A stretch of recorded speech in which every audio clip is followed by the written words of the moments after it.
Good morning, and happy Friday, y'all. As you guys are coming in, as always, even if you are catching this thing on the replay, go ahead and tell God thank you and tell me one thing that you are grateful for. I will say that this morning I am grateful that I was actually able to sleep, and I'm grateful for joy on this morning. That is something that kind of, if I can be for real, it shocked me waking up and feeling like, okay, I'm okay today. And so as always, welcome to yet another edition of Daily Manna with T. I do appreciate all of you guys that have, what's up, myaniii? I do appreciate all of you guys that have reached out to me, all of you guys that have sent messages. I've seen some comments, just sending your condolences. I want to just say thank you for that in itself. I feel like as time has been going on, it ain't been that much time, but I feel like God has given me some sort of solace about it all. Blessings to you,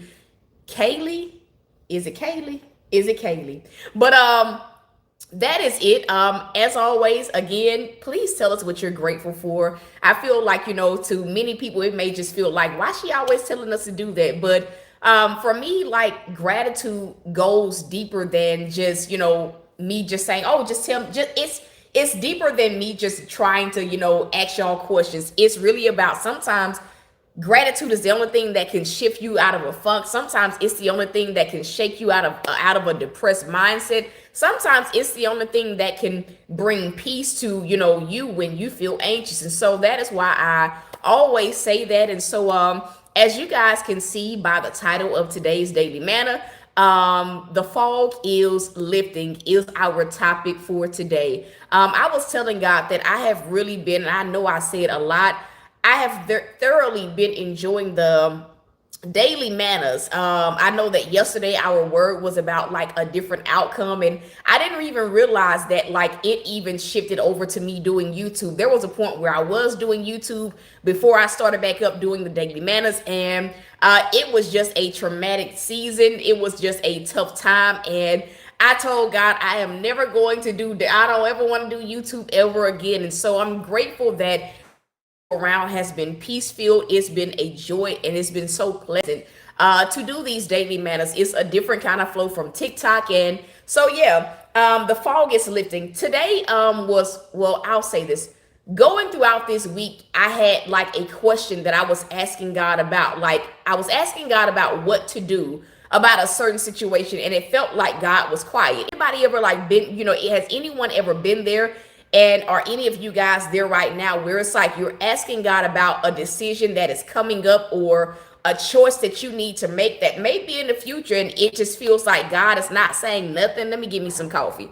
I feel like I've been in that place the entire month of May. He lied.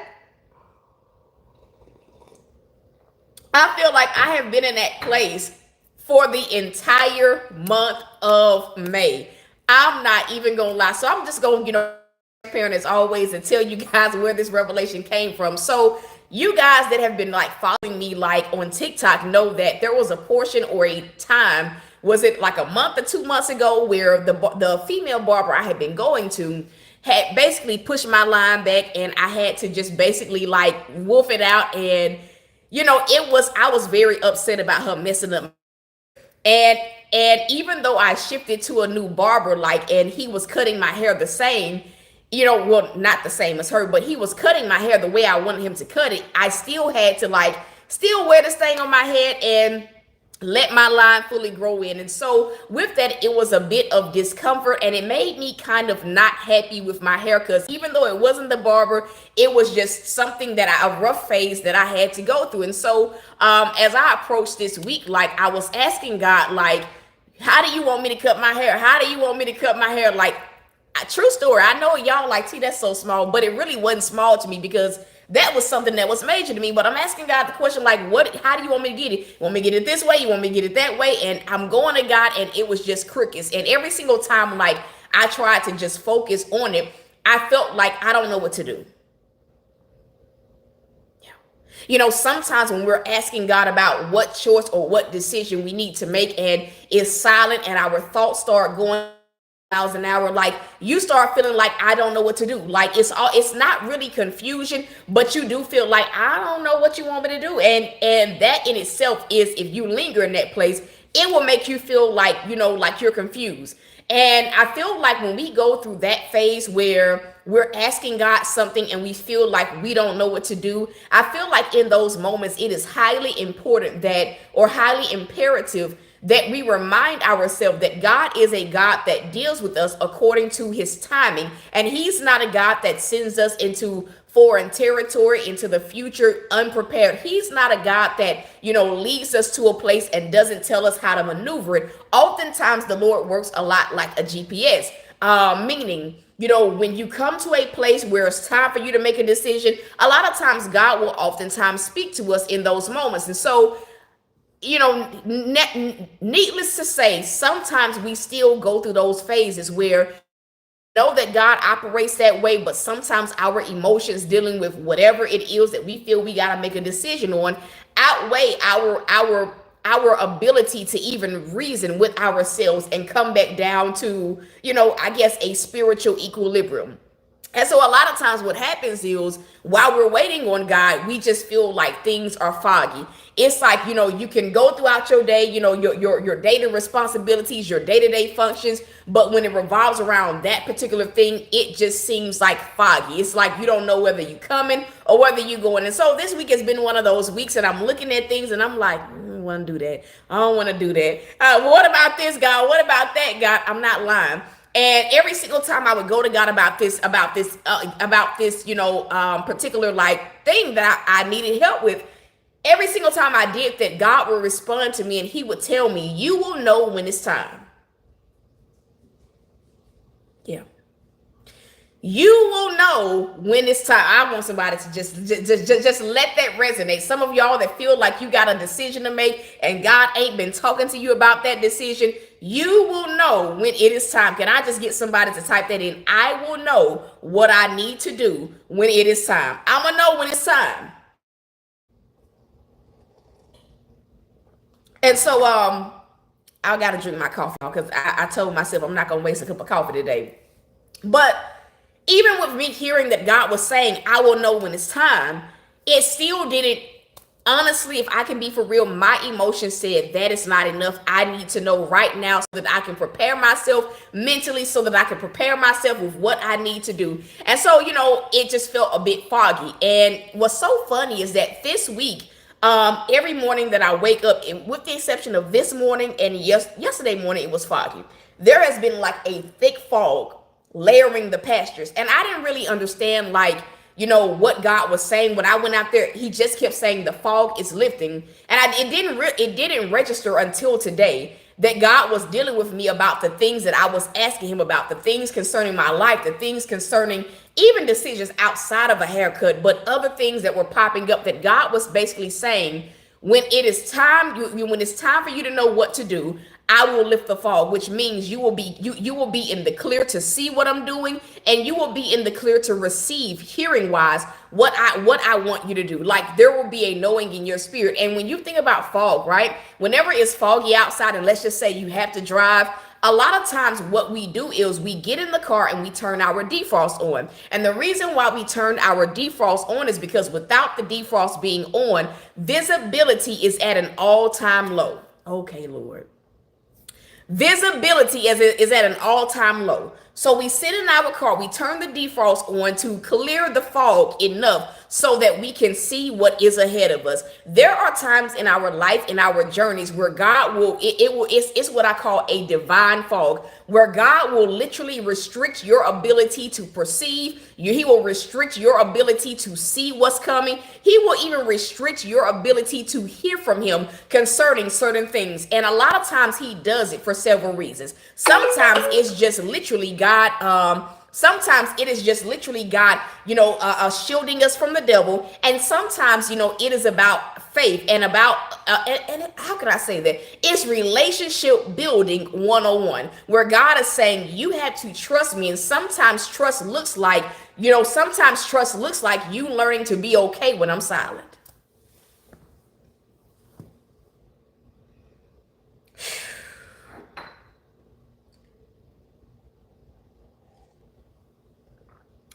I'm going to say it again. Sometimes trust looks like you learning to be okay when I'm silent and trusting that I'm not going to leave you high and dry, that I'm not going to lead you to a place and just fall off the map. And so, I feel like for me this week was basically God saying, you really need to trust me. Your emotions are high this week. This has been a month of facing fear, a month of facing trauma. You need to learn how to be still when I'm silent, and you need to learn how to regulate your mind when I am silent. Silence doesn't mean that God is present. Y'all know the saying, where it says, the teacher is always quiet during the test. I feel like the entire month of May, the test that many of us have been going through is, do we really trust God? Which is why many of us have been having major decisions to make, and we've been going to God, and either it's that God is making us wait, or either it's him making us wait and he's silent. So, listen, and it has proved to be an uncomfortable month because faith is uncomfortable. Trusting God, especially when he's quiet, especially when you can't see anything, it's like a blind trust, trusting that by the end of a thing that everything will be okay. And so this morning, God told me, he says, the fog is lifting. Like, it's the equivalent of like when you turn the defrost on and it clears the fog, the foggy mirrors enough for you to be able to see behind you as well as see in front of you. The Lord told me, and this started last night, him dealing with me about the fog lifting and about knowing exactly what to do. So today I have my barber appointment, but yesterday, I'm going somewhere with this. The Lord began to deal with me, and he began to tell me exactly what I needed to do. He says, you know that you don't like your haircut this way that you've been asking me. You know that just tell him you want something different, but you know you don't want your hair cut a specific way. And he gave me all of the instructions. But one thing that he said that stood out to me, he said, your fear of him messing up your hair is making you put pressure on me to change things. Why change things if it's not broken? God told me my fear basically made me put pressure on God to change things where change is not needed. So he was quiet until it got to the point. It was about trusting, but it was also about God giving me time to calm down and get out of a place of fear. And it wasn't until I least expected it that God said, you know what? This is how you do it. This is what I want you to do. Stop being afraid. And so this morning when I woke up, I heard the Lord say the fog is lifting, where many of us have not known what to do, or where many of us have just been engulfed in our own fear. God said, tell them that the day is coming where they're about to know exactly what they need to do. He said, think about it as a GPS, as when you have your navigation system on, whether it's on your phone, whether it's in your vehicle. Think about it. You put an address in and the GPS don't talk to you the entire time, but the GPS waits until you're approaching turns. It may tell you in 2 miles, you're going to take exit such and such. And then it may say, okay, in a mile, you're going to take such and such. And the closer and closer you get to, having to make a turn, the GPS begins to alert you more. The Lord says, you put your blind faith in a GPS, a man-made system. Why can't you do the same with me?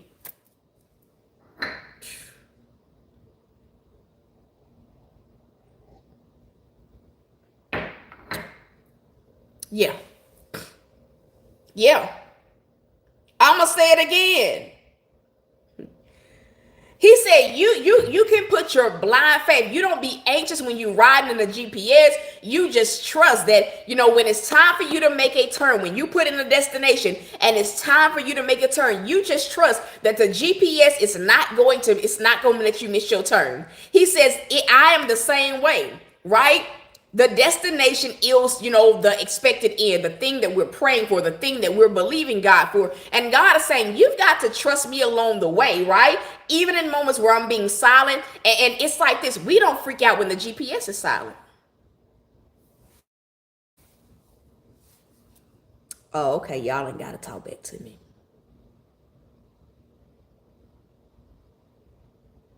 I'm going to say it again. We don't freak out when the GPS is silent. We just trust that it means I have not come up to my turn. I'm not in proximity to like the exit that I'm supposed to take. And we just trust that whenever it is time, the GPS is going to alert me. The Lord said, I'm the ultimate GPS. When it is time for you to know what to do, no matter how you feel, you had to trust that if I'm silent, it means that you're not close to having to make a choice. You're not close to having to make a turn. You're not close, but you have to trust that when it is time and as the time approaches, you will know what to do. I remember vividly, like, oh man, I felt, okay, let me slow down because this word is exciting me.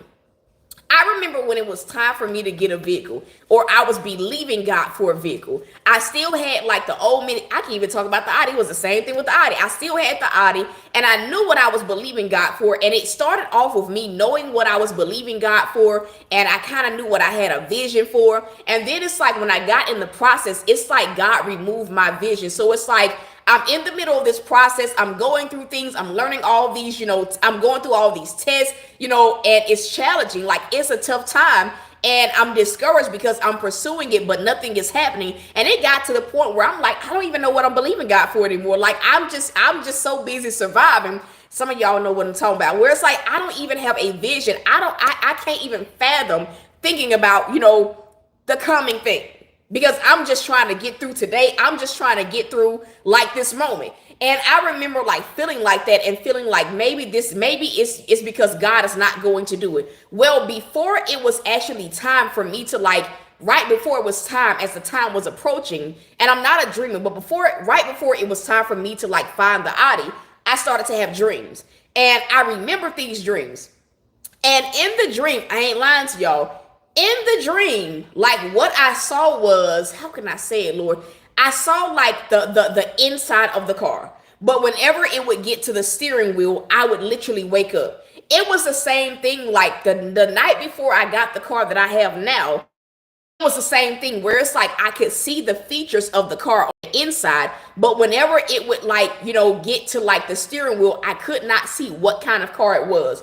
And the closer and closer I got, the more I began to have the same dream. When it came down to the car that I have now, it's like one day that particular night before I actually applied for the vehicle, it's like I could see my car has a feature where if you turn your blinkers on, it shows you what's in the other lane as the car is blinking. And so it shows you whatever direction you turn your blinker, it's a camera on that side that lets you know if something, that shows you the lane beside you.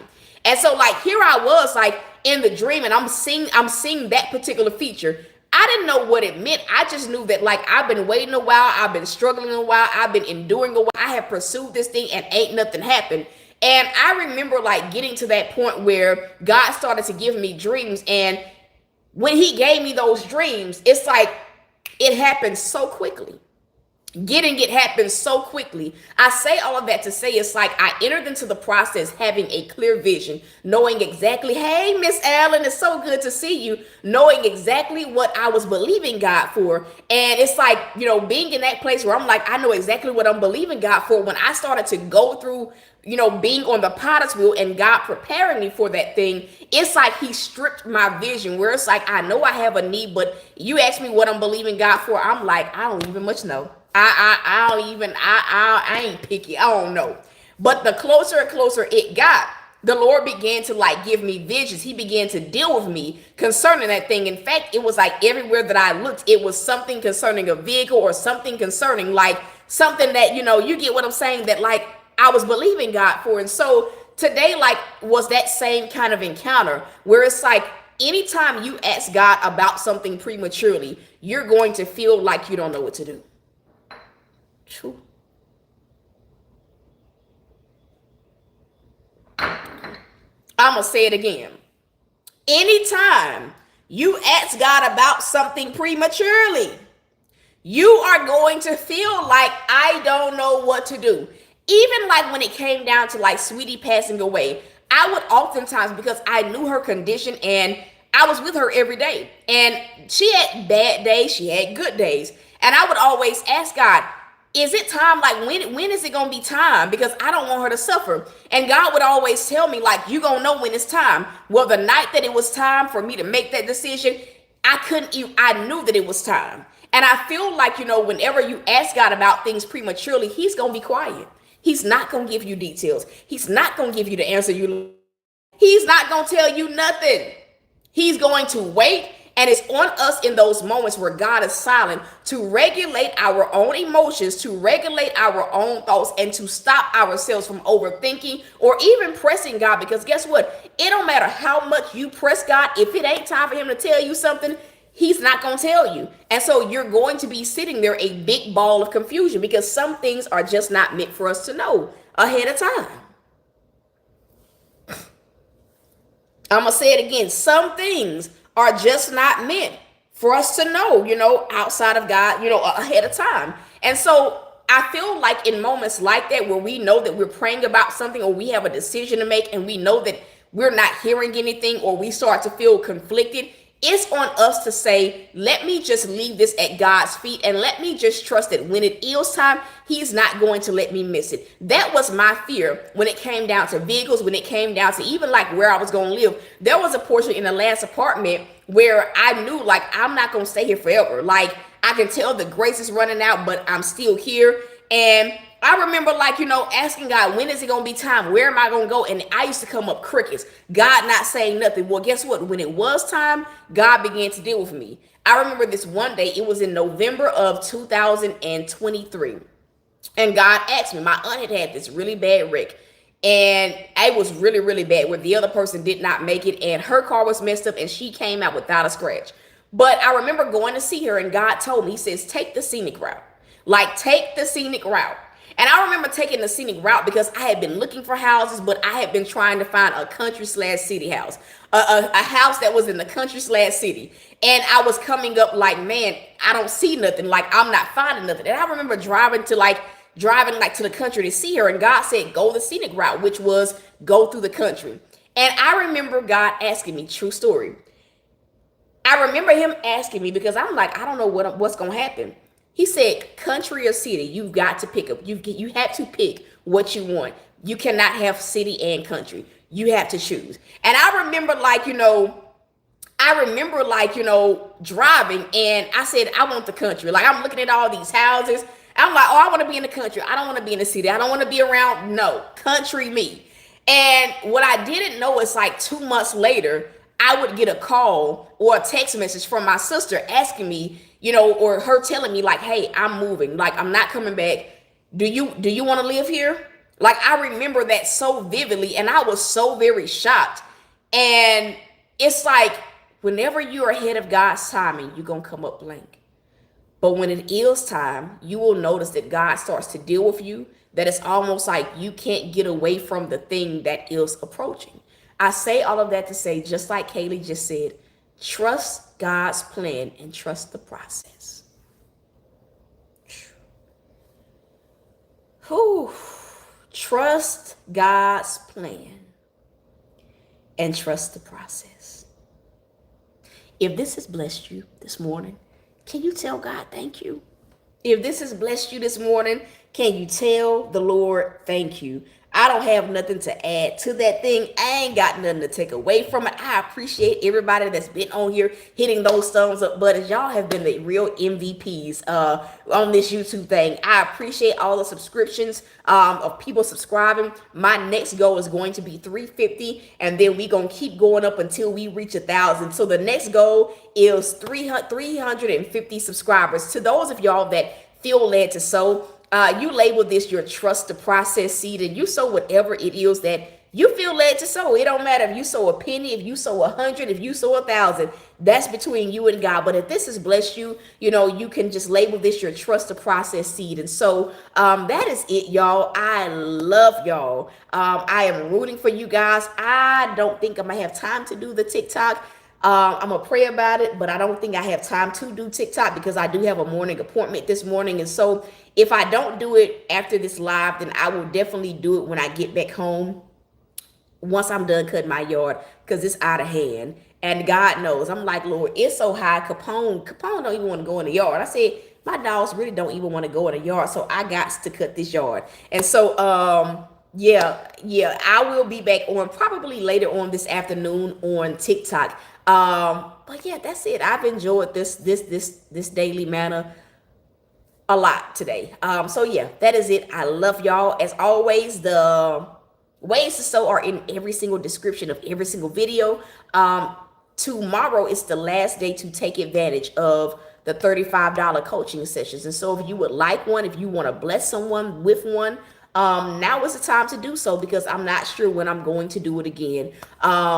Those people that have actually stepped out of fear and got a session, they like, you know what, this wasn't as bad as I thought it was. I've had so many people say, I knew I needed a session, but I was afraid, I was scared. And when they got the session, they like, man, this wasn't what I thought it was going to be. This is helpful. I say all of that to say, if getting a session has been on your spirit, don't you let fear of what could happen or worst case scenario stop you from getting a session. And so that is it. I love y'all. I'm rooting for y'all. And so till next time, y'all.